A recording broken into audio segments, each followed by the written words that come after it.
Okay. All right, everybody. Hello, hello, and welcome to this week's edition of the Designer's Den. And today I am very excited to welcome my guest, Andy Dempz, who is, a friend and also talented content creator. Which he scoffs. But I'm gonna let Andy introduce himself a little bit. Yeah, I think I scoff because sometimes I'll read a review and someone will be like, "I enjoyed this, this, and this," and I'm like, "Oh, thank God it worked." Um, like they got the thing that I was trying to do, and yeah, my name's Andy. I live in Michigan, which I think is relevant because of the humble roots of D&D and tabletop RPGs in the Midwest. It still seems like a very Midwestern thing to me. Um, Even though it's moved out to the coast, I still, I mean, we have this great little community here, and Hmm. all the cons are in driving distance. Well, not all the cons, but so many of the cons are in driving distance and all that good stuff. To be clear, though, Um, driving distance for a Midwesterner is a little bit different for like driving distance for a New Englander. If it's that is within very like true. if it's within like 10 hours, that's driving distance. Yeah, yeah, you're crossing a couple of states. You live on the East Coast and you do that, totally. Yeah, again, it just our humble little home here.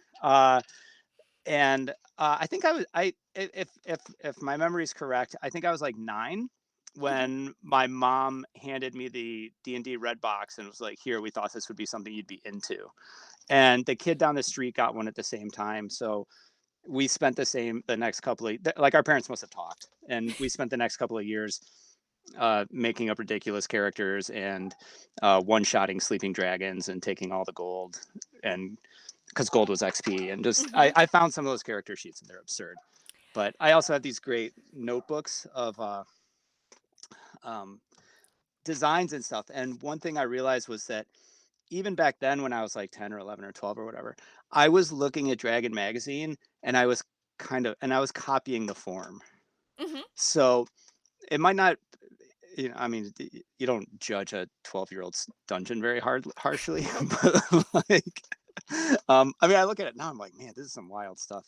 But just that basic design principle of copying form Hmm. for when you apparently I just got lucky and clued into that pretty early. And then so I did that up until high school, and I mean, I sung the praises of the Midwest there, but like being where I was, like I hardly knew anybody else that was interested in it.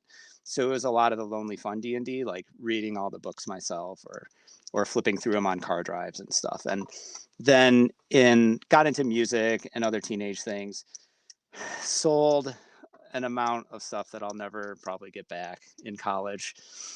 Um, and then after I had kids of my own, I don't know what it was, like just uh boredom or getting into a new phase in life or something. I was like, I wonder what D&D is up to these days. And Lo and behold, it's up yeah, to a lot. a lot. And so a few years ago, yeah, I started poking around, and like my original thought was, well, I'll pick up this fifth edition stuff. I'll probably play the old system, and then just like got sucked into the fifth edition system is like it's very very nice. Like it has elegant is the word that always comes up. Hmm. And so those underpinnings, I was just like, oh, okay, this is great. Let's just do this. And and just got carried away with that. And then at some point, um, someone on the DM Guild was like, we're putting together an anthology of giant themed adventures to go along with Storm King's Thunder. And I was like, yeah, I'll give that a shot.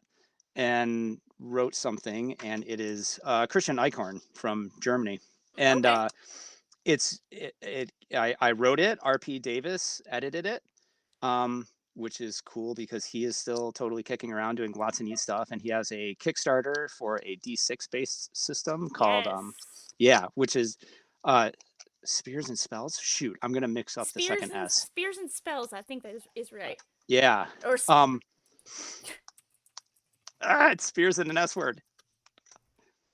Um, it's it's a cool system. It's an exploding D6 system. I got to read over some of it, and I was like, I want to try this. Like, this looks super fun.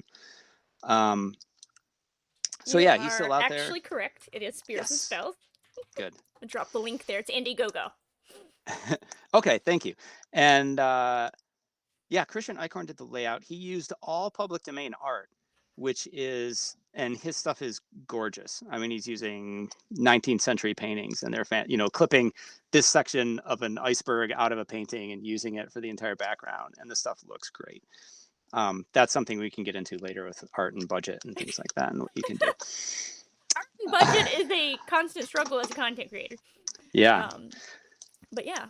Anyway, and so to finish the history, did that, brought a sample of that to Gamehole Con, gave it to Sean Merwin, who was there providing admin support for some of the epics that he had written.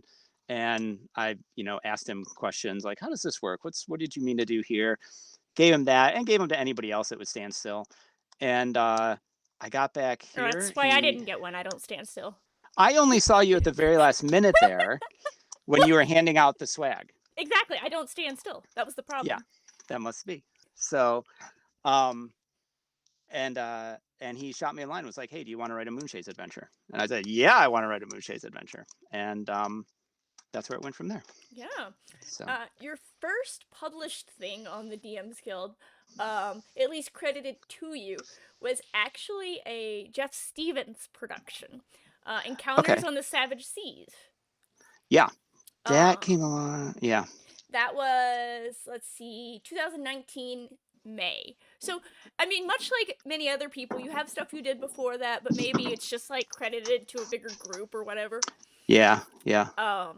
But it's actually interesting to me how many people I talk to where their first published thing is a Jeff Stevens. Yeah. No, he's super, super good for that, right? Like, as far as like giving new people a shot and cutting a very clear, straight deal with them, being like, this is how it's going to work. This is like what I'm going to provide to it. This is what you get paid. And then doing something, promoting it well, and getting it sold. Yeah. So and making sure your name is on it. Yeah. So, yeah. But yeah, so actually though, the adventure that we want to talk about today is not a current day adventure. We're actually gonna take a minute and step in the Wayback Machine for today's review, and we are going to talk about an adventure from, oh goodness, what was this?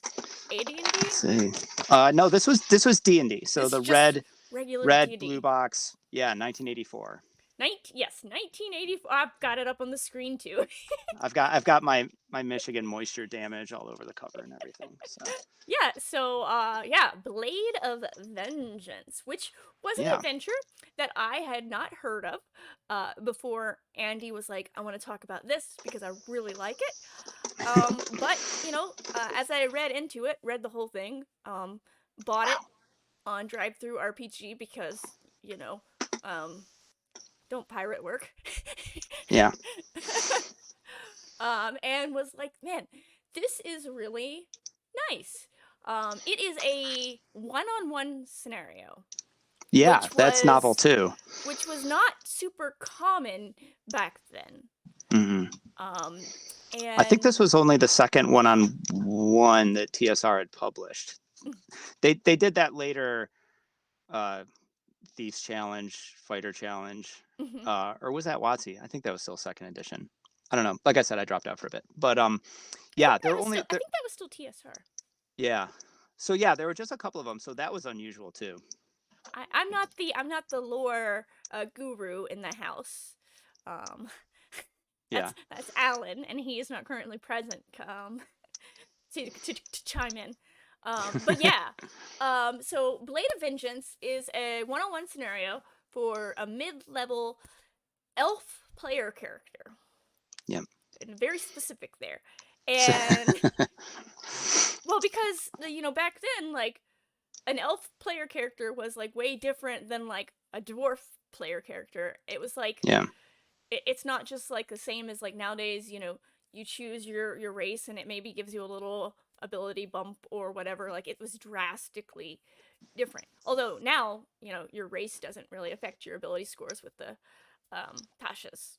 Yeah, with the updates. So, Um, Yeah, I mean, I think that they use that both for mechanical reasons and story ones, mhm, because in that basic expert, the Beckme system, your elf was a fighter and a wizard. So, I mean, that was it. That was your only choice until one accessory came out and you had elf druids. But all elves were fighter wizards, every last one of them, mhm, and that gives you a pretty flexible character, especially if you're doing a one-on-one scenario. So I think it made sense from that point of view. And then the other one is story. They tie the character into the elf homeland, which is burned to the ground in the opening scene, and you go from there. So one thing which I thought was interesting and well ahead of its time is they name the character and then they specify Aristel can be a male or a female character, as this will make no difference to the flow of the adventure. So they went ahead and intentionally included like a non-gendered name. mhm. And I mean, we might include a few more words in there about what the character can be and what their, identity and expression can be. But I thought like for 1984, that was, a little bit ahead of the curve, since I was reading, God, what was I reading the other night? Oh, I read Keep on the Borderlands last week. And Whew. The whole thing? yeah, I mean, it took me a couple of weeks, but because I always have like four books that I rotate through. I read a couple of pages and then switch. But reading the constant, this, or they're accompanied by four orc females who fight as males, and I'm like, you can just say they fight as orcs. Like, you don't need to say that. Like, that's like, Who you don't need to. who fight with the brutal strength, you know? Yeah, like, but luckily, in that I was reading it out of the version that has the fifth edition conversion in it, the Goodman Games one, Goodman Games, and yeah. and they cut that out. They Ugh. were just like, there are five female orcs. That's it.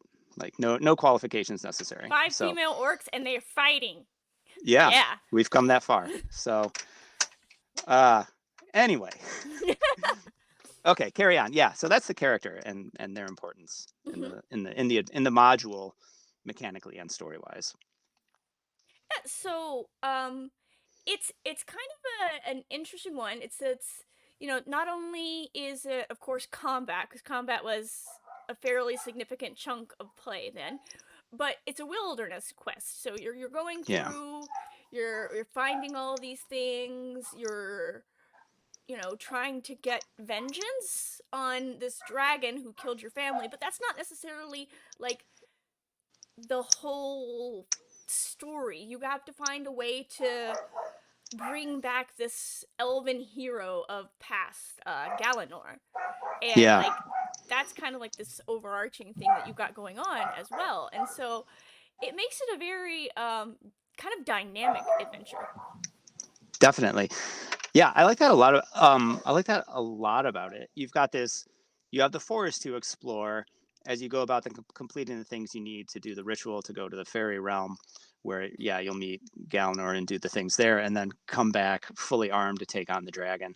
Um, yeah, it makes it nice and kind of open ended. You play to see what happens. So Hmm.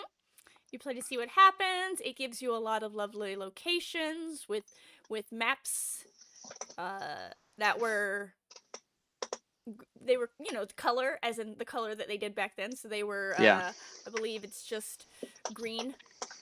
yeah, uh you get one color, green. yep. um but oh, and I did not clip a picture of any of the maps, so we don't have that up, but just imagine green. Yeah, wood color maps. I think that the maps and the art style, the maps and art style were definitely quirky for the time. They did not draw from the TSR house artists, as this came out of TSR UK. Yes. Um, and I'm almost totally sure that those artists went on to do Warhammer work for Games Workshop. So the look of this module, like the interior illustrations, is much closer to what you might see in like an early Warhammer Yeah. um, So you've release or got something. the cartographer is, I just had it up, A Paul Ruiz. Paul Ruiz, and yeah, And so, yeah, the art is definitely different. And then we also have the artwork by Jeremy Goodwin. Um, You know what? I might be mistaken. It might not be Games Workshop. I know that this stuff showed up in there were those, if you ever saw the Fighting Fantasy books, mhm, they were like choose your own adventure books, but you rolled dice. right. There was a series of them called Sorcery, and he definitely did art for those books. So, yeah, UK game industry art type stuff. All right, there's the Gave maps. it a different look and different feel. There's the maps up on the screen now so that everyone can know what I mean when it's green. And Yes. yeah, they are different style rather than just being kind of two-dimensional. They have a little depth to them. You've got the little houses, the little villages, and it gives you some character. Yeah. Um, so so yeah, pretty interesting artwork there, pretty interesting adventure, and all of this old. I hesitate to just say old content, but it is old. This older content, though, really kind of influences your design style. Like you said, copying the form. Yeah. And, um, when you're working on your stuff for fifth edition, how much would you say like you draw on the themes and the narrative things from these older contents? This one in particular has a framework that they used that I draw on as much as I can. Hmm. Like any chance I get, I will rely on this if I have enough freedom in a job to do it. Uh, because the structure it used was locations, NPCs or monsters, which is totally normal. But then it also had events.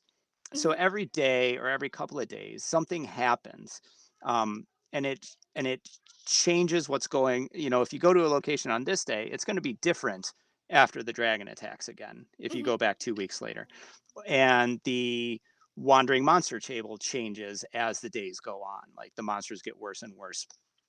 And I think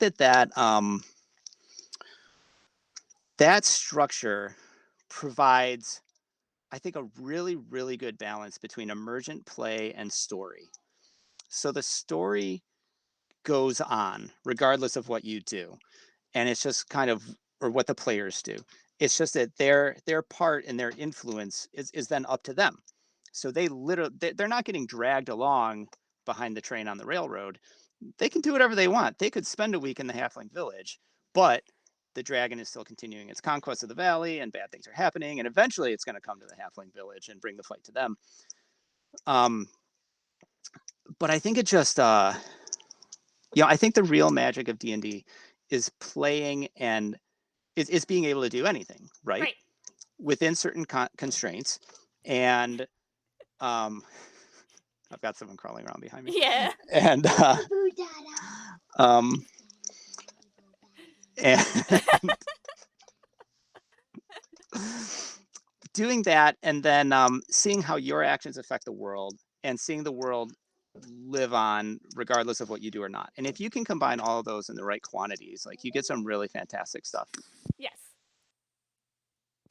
And so this framework, it lets you do that, right? I mean, you can do that at any table. You're just like, here's our wilderness, do it. What do you want to do? But then adding the events, that really injects the story element into it, which is so important in all the fifth edition adventures, and what Hmm. and what people are pretty strongly drawn to. And I being stubborn, kind of kick a little bit against like being dragged along on someone else's story. I would, but I want to see, like, there are things happening. Make your part in them. Like, Hmm. I think that it just achieves this really nice synthesis between player agency and story. Because no one's going to argue with you. No one's going to tell you that this is a railroad, because it's not. You can do whatever you want. Right.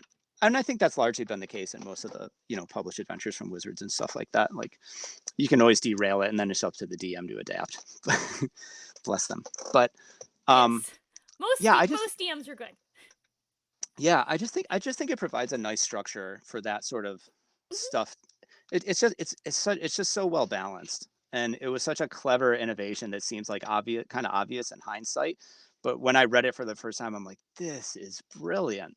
So And um I th- I yeah. I think that it's something that actually like several of the hardcovers could have benefited from going more that route rather than like Yeah. let's go back to the beginning. Horde of the Dragon Queen. There Hmm. is an overarching story going on in the background, and like, unfortunately, you are kind of railroaded through it when that's not Yeah. necessary. Yeah. It would be interesting to see that.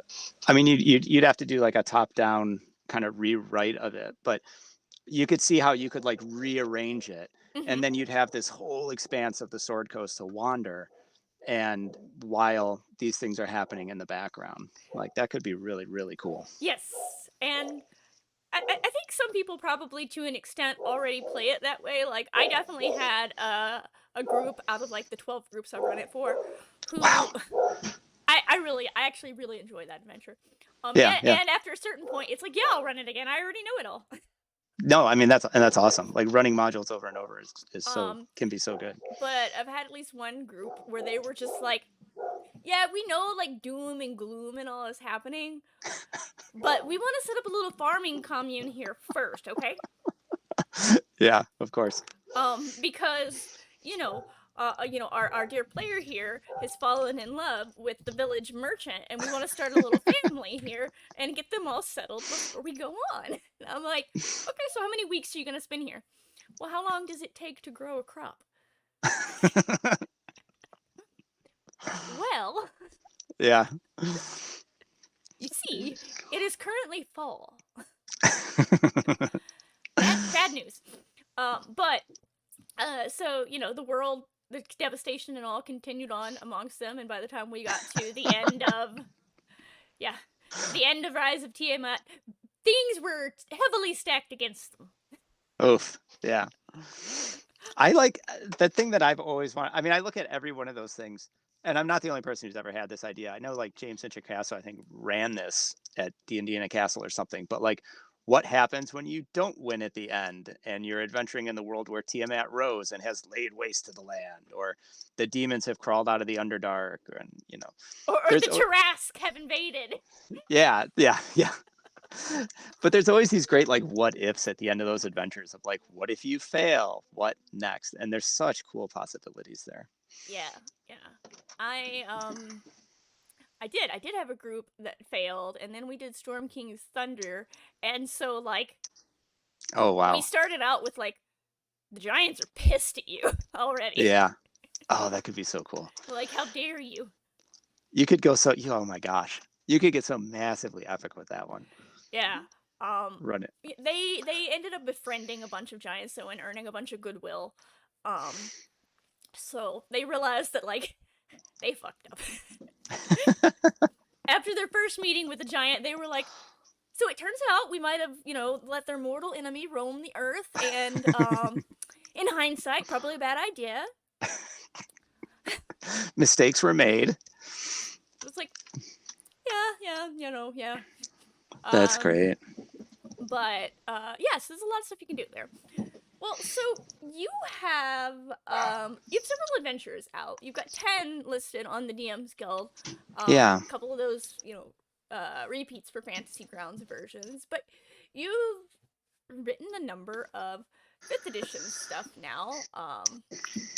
And when you are not necessarily handed a script that's pretty I don't want to say the Moonchase scripts are very stringent because you do get a lot of freedom there, but one Mhm. where you have to like, start at A and get to C and somehow don't mess up any of these things. Like Yeah, yeah.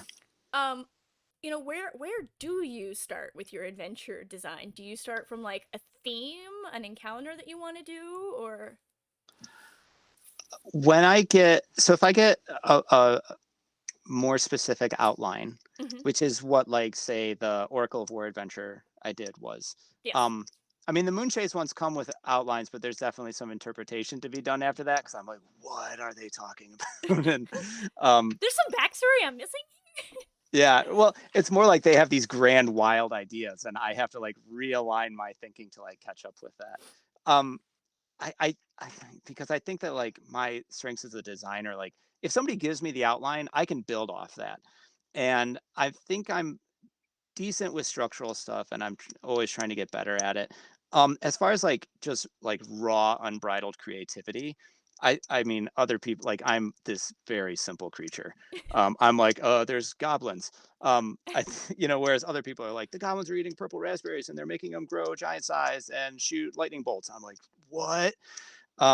People come up with some crazy, awesomely, just fantastic stuff in the best sense of the word. And um, I don't think that's my strongest point. So I'm grateful when somebody gives me an outline because I'm like, oh, good. You have done the wild thinking. And now I just have to like nail it to a framework and get it into words. Um, so I'm kind of grateful for that. But Yeah. what do I do? I will usually start, depending on the length of the project and the deadline, I'll do as much background reading as I can. Yes. And Step one, read everything. yeah, yes, everything. So that can be do all the lore reading, do any of the mechanical reading I think needs to be involved. Read the adventures that other people on the team wrote. Um, read, um, gosh, stuff that's appropriate for that tier because I did some higher level stuff recently, and that was a definite like, okay, I've got to dive in and figure out like what makes this tick and like what makes it good, what makes it different, Sit down and and read a novel trilogy or something before you. Connor and I read the novel trilogy for Crystal Shard before we started Terror in nice. 10 Pounds. We also read the D&D Next adventure. Did you? Yeah, no. I mean that one is super like that that's like literally right before Yeah. Frost Maiden or whatever. Yeah, that's fantastic background. Um I think I read the first Crystal Shard novel before our Frost Maiden campaign, or maybe when I knew the book was coming out or something like that. Yeah, totally. If there's a book, um, because I read well, I'm running the Oracle of War campaign online for like the game store, and it's Hmm. just turned into like basically a little home group. Like we've all been playing together for 8 months now, and it's just tremendously fun. And I read Sharn City, the City of Towers novel, Yes, which that's a is good one. in Sharn. Yeah, just to get a handle on that, because something like that, which is so otherworldly and Are, different than are you know, you I are you doing hmm. the Embers of the Last War? No, we're doing the Oracle of War campaign, Okay, well, that's not but Shard. but That's it not Shard at all. it is too. It goes there for like 2 adventures, but it was enough that I had to, I felt like I needed to get caught up on it. Yeah. Anyway, yeah, I think the fifth and sixth, or sixth or seventh, somewhere in there, before you Mm. come back and you're back in your little frontier town again. Anyway, yeah, as much lore as possible. And while I do that, I kind of let I call it my subconscious. I don't know what it is, but I just chew on it in the background for as long as I can. Um, Basically letting it haunt my every waking hour, and I wake up thinking about it and I go to sleep thinking about it.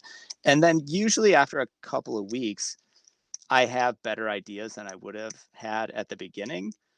And then Mhm. I start trying to get those ideas down.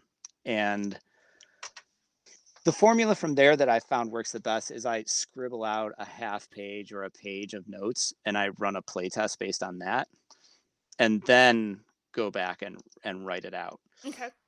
The one time that I tried to run a playtest off of a written adventure, it didn't feel really great. Like I wrote the entire thing first and then playtested it, and I was like having to look up my own information, and I was Yeah. like, "This, what am I doing? This is not cool."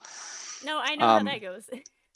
yeah, but I should show you my scrawled notes for like what I've managed to run adventures off of. Actually, geez, I've got Hold them. on. Yeah, yeah. I was gonna say I've got one here. I can reach it today. Well, here is Dreams of the Red Wizards 4. It's 2 pages. And that's a very long adventure too, isn't it? Yep.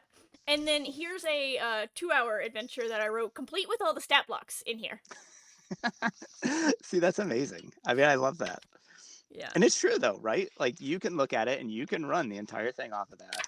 Well, I actually just ran Foreign Affairs, Dreams of the Red Wizards 04 for a group of my friends back from Knoxville the other day, and I was like halfway through, and I'm like, I don't even have the thing out. I haven't even gotten it. That's very cool.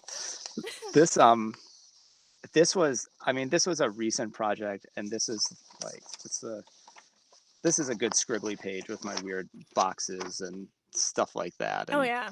Yeah. there's like weird shape, and that one sprawled out to an unheard of. Let's see, I've got 3 pages here. Ooh. Um, I think only one page was the play test, and the rest of it was me like writing out notes for what, because it was a really really mechanically complicated adventure, which was not my intention. Sometimes it happens Um, like that. I have been yeah. lately not scrawling in my notebook because I've been doing a collaboration with my mom, Uh huh. and she doesn't live here, so she can't look at my notebook. Yeah. So An adventure. I'm having to do well, kind of. It's um it's a book of quest. Okay. Cool. So Well, because we have a Google Doc going. uh huh. Because she inspired your Gamehole Con She adventure, she right? did. Yeah. Okay. And so we're doing a bunch of one-page quest. Oh, that's cool. Yeah, I'm super excited. But so Nice. I've That's had super to fun. convert my scribbles Yeah. into like actual, tippity typing words up. And it's been a change because I'm definitely a notebook and whiteboard kind of person. When I'm in the Yeah. midst of a big project, I have in my office like a 3x5 whiteboard on the wall, and then like another 2x3 one that I lug around, and then I got some of that contact paper whiteboard, Yeah. and so I have like makeshift whiteboard stickers on my Yeah. walls, and so it's just like whiteboards everywhere. That's cool. Do you Oh my gosh. Do you find that having to do it in type like literally changes the way that you think or are able to like put your ideas down and manipulate them a, as opposed to like pencil? a little bit, yeah, because it's a little harder to just do like scrawling diagrams. Yeah. Yeah. Totally. Yeah. Yeah, Um you lose that visual element of it. yeah, cuz I generally end up with like some thoughts here, and then like I'll get my long swoop back around, and then I'll like put an arrow and then have a diagram over here as to like how it all Yeah. connects, and then it's just like um but, for what I'm working on right now, like the typed word is fine because it's not complex. Yeah. Um, as a matter of fact, it's intentionally supposed to be simple. But yeah, I Yeah. mean, you find too that when you're doing like a collaborative project and you have to type it all up, that it's a little different because you have to you have to process it Yeah. a little more to get it to come out in words. Totally. Definitely. Like for collaborative stuff, I'm trying to think.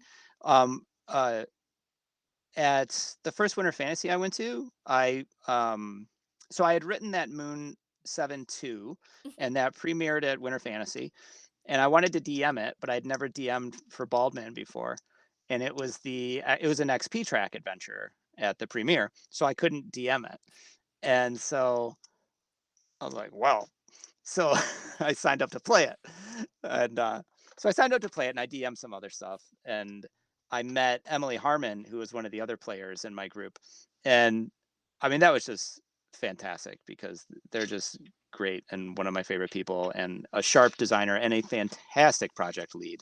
Hmm. Um, she put together um, 12 Days of Midwinter and Behold Liar's Night, and both of those were like some of the smoothest projects that I've been a part of. It was just this will happen on this day, like you need to have this done, artists being taken care of here, coordinating contact between artists and writers, and just everything flowed great. They turned out fantastic. Yes, and And having a good project manager on a group project makes all the difference. yeah, totally. I've been parts of projects that have not seen the light of day for like or they take like a year, and it's like, oh, this thing, right? Um, only once or twice has that happened. I've been lucky, and I haven't made a ton of, I haven't been as prolific as some other people. Right. Anyway, I got home from Winter Fantasy, and she was like, "Hey, this one con lost their writer for a CCC mod. Do you want to write it with me in 10 days or something like that?" I said, "Yeah, let's do it." And we split it up, we had an outline to write to, and I think we may have thrown out a good deal of it because we just couldn't. We were like, we can't, Yes. whatever. We were at the point in the project where like we have to make this work, and this is, you know, we just have to do what must be done.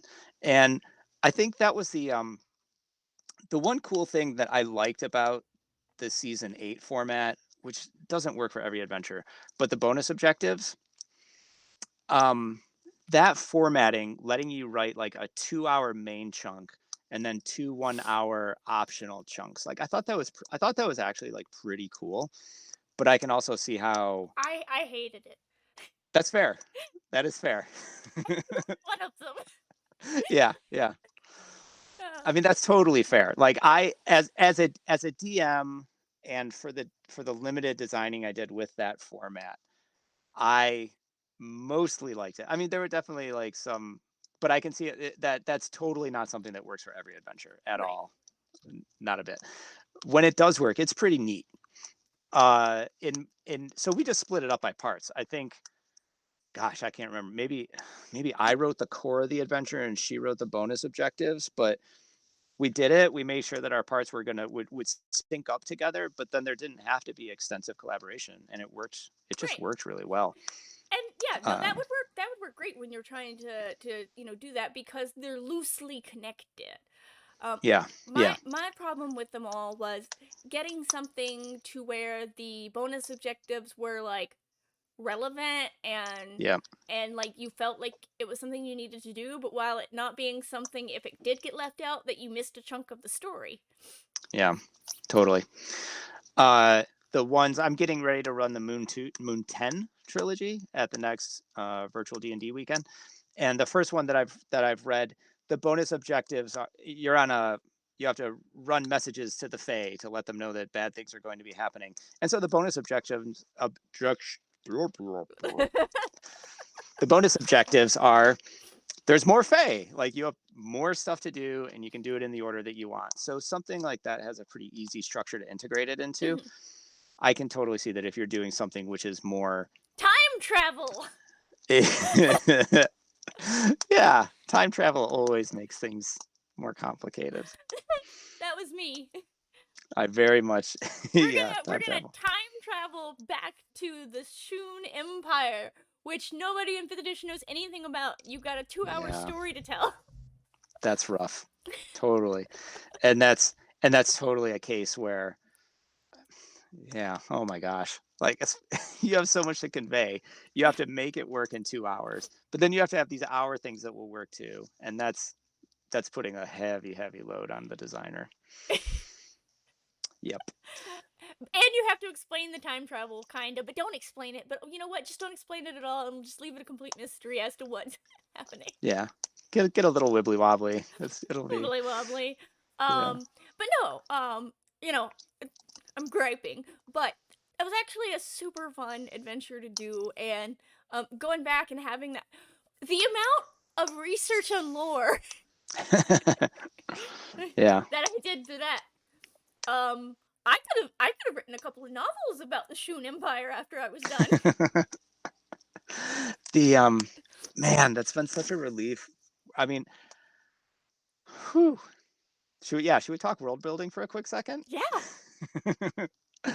Like the Forgotten Realms, like I remember when that came out, right? Because I started playing when I was little, and um, the campaign setting for the Beckme set was like the known world, which was this hodgepodge of real world analogs, and it makes no physical or social sense, but it's tremendously fun if you just want to adventure and do a bunch of crazy stuff and you're 10 years old.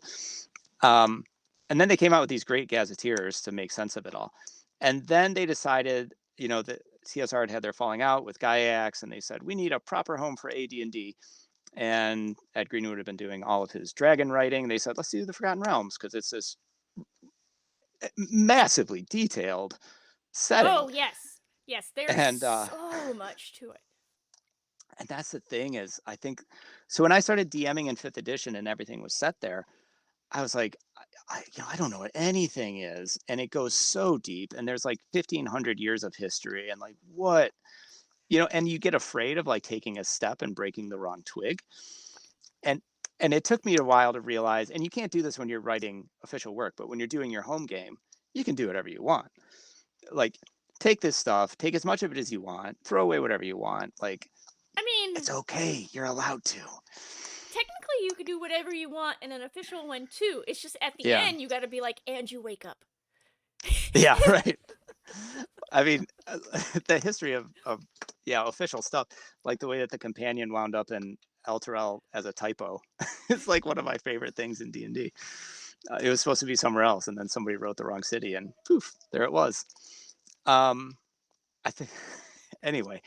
Uh, yeah, so the Forgotten Realms has that fantastic breadth and depth, and there are people who just love that to bits. And then there are people like me who it takes 2 weeks to read Keep on the Borderlands, which is a 24-page adventure. And a trilogy of novels is like, I'll check back in with you in a year and let you know how it's going. um, I so I, it's I channeled my inner 12-year-old self who could read a whole 500-page novel in a night to get through wow, the Crystal Shard books. that's outstanding. Yeah, and so I can totally see how it appeals to some people, but it can be daunting to deal with that, right? Yeah. Like to design and be like, oh my gosh, like did I check all of the obscure references to the Shun Empire? Um, so writing in Eberron, like the thing that I love so much, among many things that I love about that setting, and I'm a relative newcomer to it, it's just the fact that it was designed to be playable Yes. and not to be overwhelming. And it was, here are a ton of things you can play with. We're not going to explain this. We're not going to explain this. That is up to you. And we're not going to advance the clock. The year it's always the same year, or for written materials. Those does the intention of that design, I just think is so terribly clever. Mm-hmm. And There's the it made before, what all happened off screen, yeah. and then there's now. And then there's the people, like there are people that get deep into their Eberron lore, just like Forgotten Realms. But I think it's really cool that you can, but you don't have to, Right. because almost all of that stuff is, even though it was published in novels and whatever else, it was specifically designated as non-canonical. So if you want it, use it. If you don't want to, you don't have to worry that you didn't read 10 novels. You're good to Yeah. go.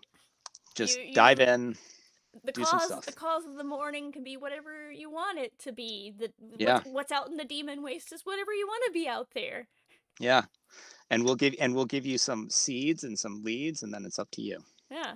I think that's so cool. It's I adore Emerald as a setting. It's got so much, like you say, depth to it, while also not being like as completely overwhelming as the entire 2 planets that we've combined. yeah, totally. But yeah. So one question that I like to ask people, and usually throws people for a loop, so sorry in advance, is like, Yeah. if you could, like work on your dream project, you're working with whoever you want, you've got the budget, you've got the time, what would you want to work on?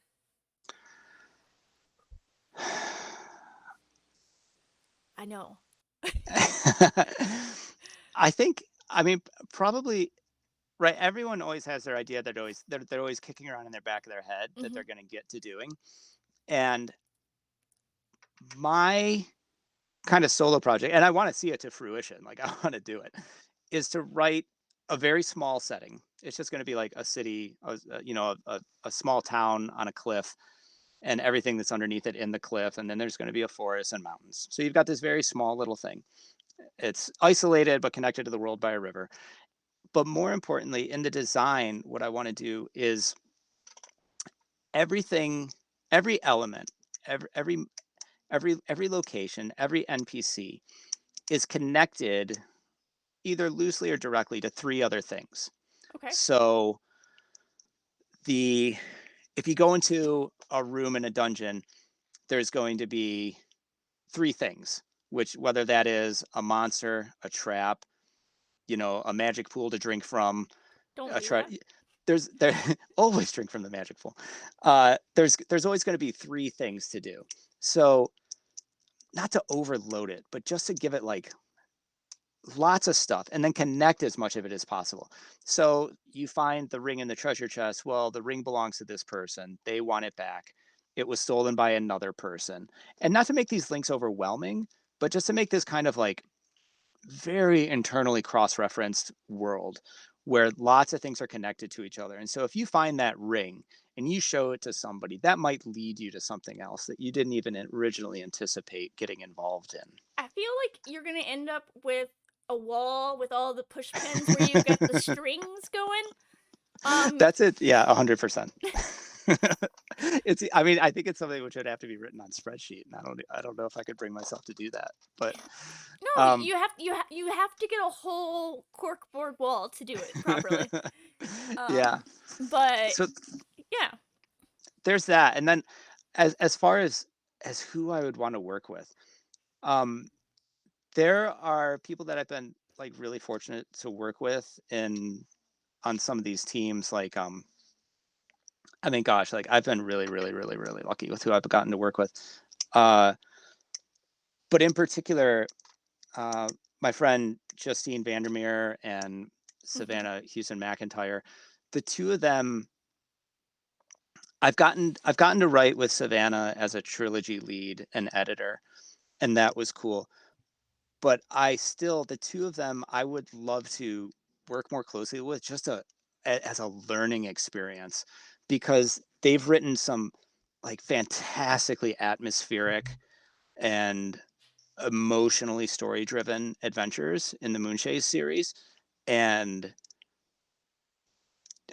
getting insight into how to tap into that, I think would just be so cool. Right. Because like I said, like I think I'm pretty simple. Like I have my frameworks, and then I start putting goblins in the framework or whatever, and then but they can do. They've done some really, really, really, really cool stuff. One of my favorite in the Moonshade series was Moon 11-2, A Darkened Court, which should come out pretty soon in the next couple of weeks. And it was a social sandbox. You have to infiltrate the court of the enemy and curry favor and figure out who hates who and decide who you're going to side with. And you literally just get to play around with all, and every person is terrible and just great to like work with or against and like manipulate things. And it's tremendously fun. And it's a demanding adventure to run because that Right. can be a lot to handle. A lot of But intrigue and all is always moving yeah, parts. but man, does it work. It's so good. And so uh but again, I think that maybe that like ties into my connection theory because so and so hates so and so. This person is secretly their lover. This person stole something from them and they don't know. Mhm. Setting up those connections and giving the just strings for the players to pull can take you so far. Right. So yeah, I think working with them even closer just to steal more of their talent. You know, I think that's actually that's a great answer, and it's not like, even so much about like wanting to work with someone who has like all this star power so much. It's just like there's someone who has the skill, and I just want Yeah, to absorb it from them. yeah. You know what? I've gotten really lucky. Um, the last couple of projects I did, the leads have been well, the campaign leads have been Eric Mengi and Will Doyle, and you can't ask for much more than that. So, um, The amount of lore. yeah, and just experience and creativity, and the two of them were different. Like looking at when I when I wrote that first adventure, and I looked at the editing, I was like, "You want to change my words?" Like the first time out, and this time, like hopefully having just being a better having come around to the process and being a Right. better writer for it, but also getting to work with those people, like looking at the development that Will did on my adventure, there is not a sentence that he touched which is not drastically improved. Everything, I'm like, this is fantastic. Like, I feel like I handed him a lump of iron and he like fashioned this splendid thing out of it. He forged it into a sword. Yeah, totally. And a mechanically superb and delicate. Anyway, and the same with Eric. Eric gave one of my Moon 15 adventure a thorough going over, and the things that he introduced, both from just having a ton of experience with organized play and DM feedback, 20 and years. yeah. So he's like, I'm like, well, it was this. He's like, trust me on this one. Like, we gotta. I know how this is gonna go. We gotta change it, or like just his fantastic ideas, because he's one of those people who will be like, well, the Fey court is doing this and this and this and this, and I'm like, oh my gosh, that's awesome. Was it Moon 16? Worked on briefly, and yeah, just like the outlines and everything, and like this Yeah, is what's going on in the background. I'm just like, wow.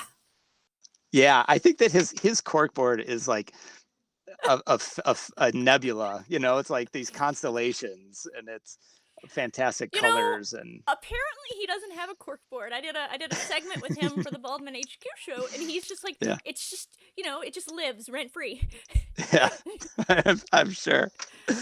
Oh my um, gosh. he does have a library though that he could just Yeah, pluck, and I'm like, that's super helpful. they'll pull things. Um, When but you, I say, here's a weird question. When you write, do you um do you have non-game design writers that you use to like drive your sentence construction and stuff like that? ooh, that's a good one. Um, that's hard to say because I got my start writing, Yeah. doing fan fiction. Hmm. So, very narrative, Hmm. very plot driven. And so that definitely influences my writing style in that, like, I try to convey as much as I can about, like, what the environment is and how that's affecting everything around you and setting the tone and the picture. So Hmm. I would say that, like, all of the authors and everything that I've loved have definitely influenced my writing. Like, I don't think there's anything Anne McCaffrey wrote that I haven't read. Hmm. And then same with like pretty much all of the great sci-fi and fantasy authors. Philip K. Dick, Arthur C. Clarke. Yeah, I don't actually think I need to name the whole list of all the Sure, famous sure, ones sure. because everyone here know most of them. Yeah. But yeah, so like that definitely influences my writing because um I want to set it out there to like, each sentence is very deliberate and like it has a tone, right? Hmm. And so going into it, I try not to put empty words, Hmm. if that makes sense. Oh no, absolutely. Yeah. I my the like game design writing is technical writing, right? And but Yes. it also is being written to be read and Right. not just run. And to me, I But think I it's have a sort also of, definitely not writing a novel. oh no, There. not a bit. Yeah, yeah, you're worlds apart. If you But I want to think, tell all your story, you're either wanting to write a campaign book or a novel. yeah, If you want to put a framework that can be a story, you're writing an yeah, adventure. yeah, and I think it's really good to be aware of those distinctions and know like what you should be writing, Mm-hmm. and what the format that you're writing in is best served for. Mm-hmm. You know, like, are you telling the story, or are you giving the tools for the DM and the players to tell theirs, to develop, to have their story, not Mm-hmm. even just to tell it, but Because if you want to tell a story, that's great, and there's definitely room for that in the TTRPG scene. Like, we need setting books, we need lore books, we need yeah, narrative and prose to fill in all these gaps for DMs who don't know everything. We need yeah, stuff. You need stuff so that we can read all of this stuff before we write our stuff. right. We need um, the raw material. yeah, but if that's how you write, and all you are is this really narrative prose driven person, then like maybe adventure writing is not your thing. Yeah. I back to the, like, bringing this full circle to the mimicry of form. Um, I find that reading a lot of technical, or reading a lot of our adventures or what have you, um,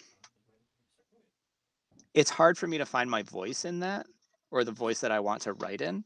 Like, I can copy the format and all that stuff, but I prefer writers who are more almost like musical in their sentence construction, where the sentence has a very their sentences tend to have a very distinct flow. Mhm. I don't know how to better explain it. That's No, just what it no, no. sounds It's true. like in my It's head. true. Where you have the cadence of it. It's not all like Yeah. it's not all sentences that are approximately 6 to 8 words long. Yeah. You vary your sentence lengths. You have one that's long and flowy and describes everything, and then you have a short one, and then you have a mid-length one, and so on. And it really just like So that makes it a all works nice, together. yeah, Yeah. it really And moves. draws you in rather than just like the goblin steps forward, the rocks fall. Well, there's something like I think in gosh, I think I might be mistaken here, but I think in Animal Farm by George Orwell, there's not an adjective for like the first 50 pages or something like that. Mm, Like Orwell was this famously efficient writer, which served him well as a journalist. And then I guess I mean his fiction was impactful, but it was as much of what he had to say as how he said it. As a journalist or as an essayist, his writing just crushes me. Like an essay like Politics in the English Language, which I try to read at least once a year. Like it starts off kind of like sprawling in a straight. I'm like, where is this going? But by the end of it, he's written such a like just searing indictment of the way that language can be misused intentionally by people, and how words lose their meaning over time and then turn into mhm. um, Apparently the these bad. entirety of chapter 1 is very low on I had to check. In Yeah. chapter 2 he really opens up with his description at the revolution of the animals. Spoilers for anyone who hasn't read any more. And that could be entirely intentional, like the bleak existence that they had before the revolution. And I mean, actually, I don't doubt for a second that it would be. Uh, but According he's someone who, to novel analyst. yeah, That is. he can write with this efficiency and impact Mhm. that I have yet to be able to figure out. that that Like to- I that don't know how I that could do that. Tolkien has no idea what efficiency is. Yeah, and as long as and then Tolkien is doing his own thing. He was writing for the sake of language and history and these very strange things, which are normally not the primary considerations of novels. But he was building an entire world, and like I said, Yeah, that's like you say, that's different than like. So while Orwell was kind of building a world in Animal Farm, like it was very much also an analog of a world that already existed, so you didn't need to describe the yeah, entirety of the world. Versus like, absolutely.